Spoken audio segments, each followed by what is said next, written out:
Tenim el coneixement que la llet és un producte consumit per la majoria, de la mateixa manera que és un producte imprescindible en el nostre dia a dia.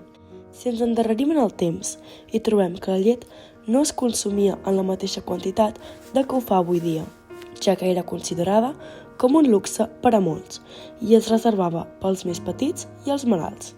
En adonar-se de la necessitat d'aquest producte, va aparèixer l'ofici del lleter, un ofici al qual es dedicava molta gent.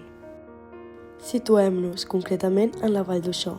Fa 70 anys hi havia senyors que recorregueren els carrers amb diverses cabres i la gent els rebia al seu pas amb recipients perquè els posaren la llet.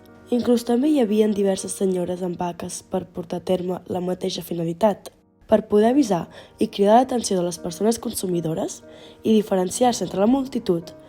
Els lleters hi posaven als animals un esquellot penjant, ja que gràcies al soroll que provoca aquest instrument, la societat pot començar a preparar els seus utensilis.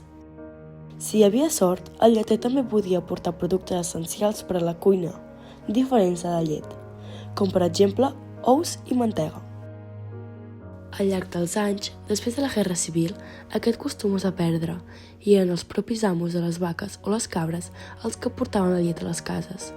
Per això, els lleters recorregueren els carrers amb unes lleteres grans, que tenien una capacitat fins per a 50 litres, repletes de llet i amb una mesura la repartien. Les mesures més comunes eren de quart, mig litre, 1 litre i litre i mig. Alguns, per portar les lleteres, feien servir des del carro de mà, la bicicleta, més tard la moto, fins a les petites furgonetes. Uns anys després, molts d'ells van optar per vendre la llet a casa i era la gent la que anava a les vaqueries a comprar-la. A poc van desaparèixer la majoria de les cabres, sent substituïdes per vaques, ja que les cabres calia treure-les a passejar perquè donessin bona llet. A més, només podien passejar-les per les vores dels rius i els barrancs. En cas que la policia els veia passejant fora d'aquestes dues localitzacions, el propietari era multat de seguida.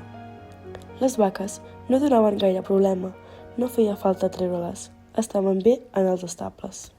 D'aquesta manera i de mica en mica, l'ofici del lleter va acabar desapareixent.